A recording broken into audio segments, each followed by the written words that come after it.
La transition, elle a arrêté de marcher depuis longtemps.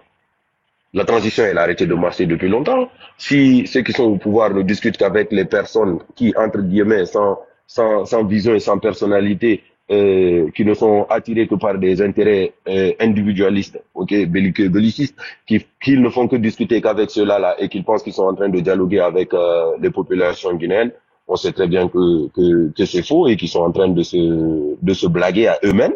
C'est-à-dire, ils sont en train de se mentir à eux-mêmes parce que l'intérêt d'avoir un dialogue, c'est d'avoir c'est-à-dire tous les camps, toutes les parties. Tu ne peux pas dire que tu es en train de diriger un pays et toi, tu n'écoutes que les personnes qui sont d'accord avec toi. Ok? Parce que sinon, prends les personnes qui sont d'accord avec toi, je sais pas, aller monter un autre drapeau dans une autre zone là-bas et puis décider de ce que vous allez faire là-bas. Mais si tu décides de gérer les destinées d'un pays, le temps d'une transition qui était censée finir depuis le 31 décembre, il faut que tu comprennes que tu dois gérer avec tous les Guinéens de Kassa jusqu'au Mont Simandou. Tu ne gères pas seulement avec ce que toi tu as envie de ce que toi tu as envie de gérer. Donc la transition, on n'a pas besoin d'avoir un bac plus 10 aujourd'hui pour savoir que la transition elle est devenue bancale depuis un bon moment. La justice qui était censée être la boussole, je pense qu'on l'a laissée au port et que là on est monté dans un bateau, on est en haute mer et le temps n'est pas bon, il y a beaucoup de vagues et on ne sait pas comment tout ça va se terminer. C'est ça. Merci. On va passer à Monsieur Barry Mexes en haut. Monsieur Barry. Son micro, il est désactivé. Si vous n'êtes pas là, on sera dans l'oubli. Non, il faut laisser Mexes là-bas, non? Ok, Malado, vas-y. Après, on revient à équilibre. Ensuite, Rabi. D'accord. Je sais que Rabi, elle est montée juste pour la politique. Ok. Le temps de continuer. Bonsoir tout le monde. Bonsoir. Oui, bonsoir. Alors moi, ma question, grand frère, c'est toujours par rapport à la question de l'actualité politique. On a vu récemment, bon, déjà pas récemment, on a vu les arrestations de Fonik, bon, les disparitions, je vais reformuler, les disparitions de Fonik Mengue, de Biloba, de Habib Marwan, et on a vu l'arrestation aussi de Aliouba, le président du modèle. En tant que jeune aujourd'hui, qu'est-ce que cela vous inspire, d'accord? Et que pensez-vous de la classe politique actuelle et de tout ce qu'elle est en train de subir aujourd'hui? Et en même temps, que pensez-vous de toutes ces arrestations qui se font à cause des détournements des fonds? On parle de près de 100 millions, voire plus de 100 millions de dollars à la douane. On parle des tonnes qui avaient disparu, bon, qui sont en train de rechercher, etc. Dites-nous, que pensez-vous de tout cela? Non, c'est regrettable, c'est regrettable. Bon, après, sur le cas particulier de ce qui est de Biloba, de Fonik Mengue et de Habib Marwan, il faut pas s'arrêter à dire disparition, parce que c'est pas des disparitions, c'est des disparitions forcées. C'est des gens qui ont été enlevés, ils n'ont pas disparu de leur plein gré. Et quand on parle de disparition forcée, il faut savoir que aujourd'hui nous sommes en train de directement parler de crime contre l'humanité. C'est quelque chose qui est considéré comme un crime contre l'humanité. Ok, c'est regrettable. C'est regrettable de voir en plus, c'est-à-dire avec quel mépris et avec quelle arrogance les autorités sont en train de gérer ça. Mais comme moi je vous le disais tout à l'heure, au fait, tu vois, il faut qu'on comprenne que les conséquences des actions que nous posons en tant qu'humain, en tant que Guinéen, ça aura toujours des répercussions c'est-à-dire sur notre pays et sur les générations futures. En Guinée, on a déjà connu trop de personnes qui ont disparu et qui ont fini comme ça dans la nature, qui aujourd'hui, leur famille, c'est-à-dire du premier régime à maintenant, leur famille n'ont même pas où aller se recueillir, tu vois. On ne peut pas encore accepter que dans un pays comme la Guinée, c'est-à-dire qu'en 2025 on soit encore à ça près. On ne peut pas accepter ça. C'est pas possible. Vous voyez. Après, quand nous sommes en train de parler aujourd'hui, c'est-à-dire si on vous parle de corruption et tout ça là,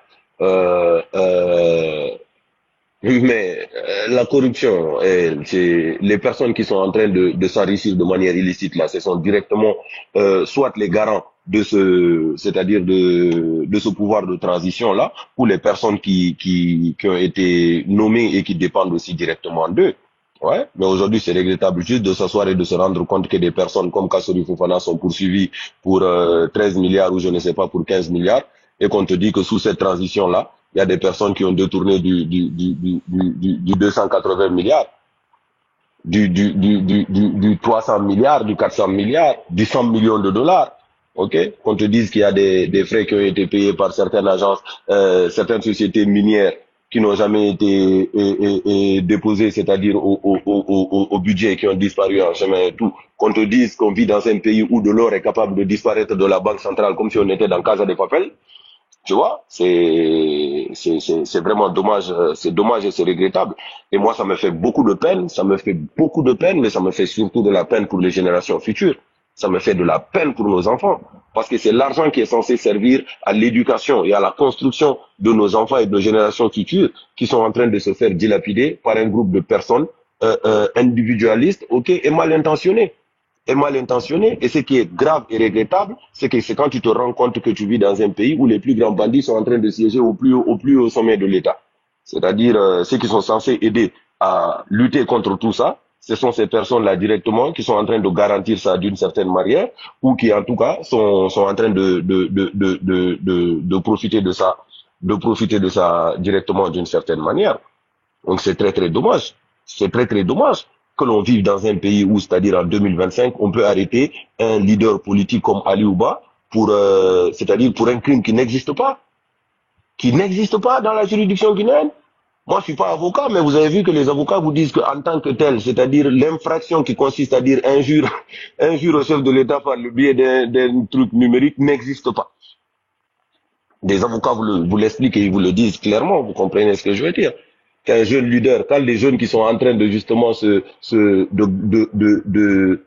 carrer, c'est-à-dire toute leur vision de cette transition-là et toute cette vision de l'avenir c'est-à-dire de la Guinée, à dire non, il faut rompre avec la vieille classe politique et tout, se mettre, se permettre, excusez-moi, de mettre en prison des personnes comme Ali Ouba, de faire disparaître des personnes comme Habib Marwan, garant de notre quatrième pouvoir, c'est-à-dire les médias, de faire disparaître des personnes comme Bill Loba, comme Fonike Mengue, ok, des personnes qui étaient juste en train de vouloir organiser une marche pour la cherté de la vie, pour la cherté de la vie. Quand nous sommes dans un pays où on est capable de faire disparaître des gens comme ça, mais c'est qu'il faut savoir qu'on a touché le fond. Et que maintenant, c'est au peuple de Guinée de décider, c'est-à-dire de taper du pied. Parce qu'on a touché le fond, on est au fond là. C'est au peuple de Guinée de décider de taper du pied afin de remonter à la surface. Sinon, on va mourir asphyxié. On va mourir noyé. Là, on a la tête sous les eaux. Il faut décider maintenant de taper le fond afin de remonter. Donc c'est ça, il ne faut pas qu'on se mente. La vérité, elle est là, elle est visible.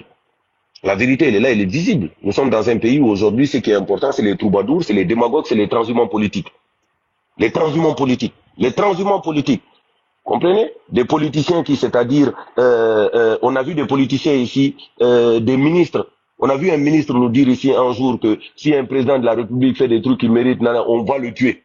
Et on a dit ça. Un ministre a dit ça autant de Alpha Condé ici, parlant de Alpha Condé.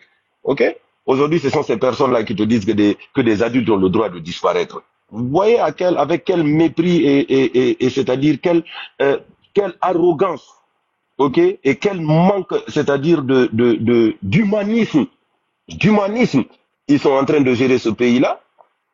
Ils sont en train de gérer ce pays-là. Et pendant ce temps, comme je vous dis, pendant ce temps, c'est des troubadours à qui on va leur donner un 4x4 ou quelques milliers de dollars qui va venir vous sortir et vous dire que non, tout va bien dans le pays, le pays va bien, le pays avance. Ok? Alors qu'il y a des familles qui sont en train d'être endeuillées. Le fils de Biloba, le dernier fils de Biloba, quand son père a quitté la maison, l'enfant n'avait pas un mois. Vous pensez que l'enfant là, quand comment on est en train de le faire grandir comme ça, les autres enfants de Bilo, les enfants de Fonike, la femme de Bilo, la femme de Fonike, la femme de Habib Marwan, ses enfants, hein?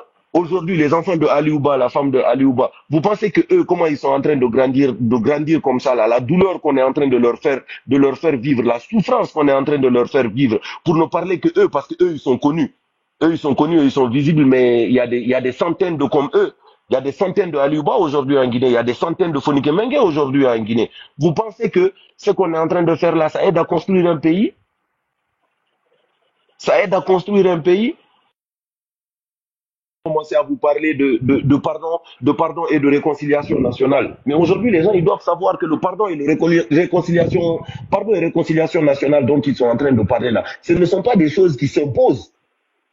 Ce n'est pas des choses qu'on impose aux gens par la force. Pardon et réconciliation nationale, ça va être les conséquences, c'est-à-dire d'un comportement. C'est les conséquences d'une action menée qui va amener à ça. Mais aujourd'hui, on est en train de, c'est-à-dire, on est en train de détruire tout ce qui est censé faire les bases, les fondamentaux d'un peuple qui veut aller de l'avant. Je ne parle même pas de pays, je parle d'un peuple qui veut aller de l'avant. D'un peuple qui veut, c'est-à-dire, léguer une nation saine, pérenne, prospère, ok, juste et équitable à ses générations futures.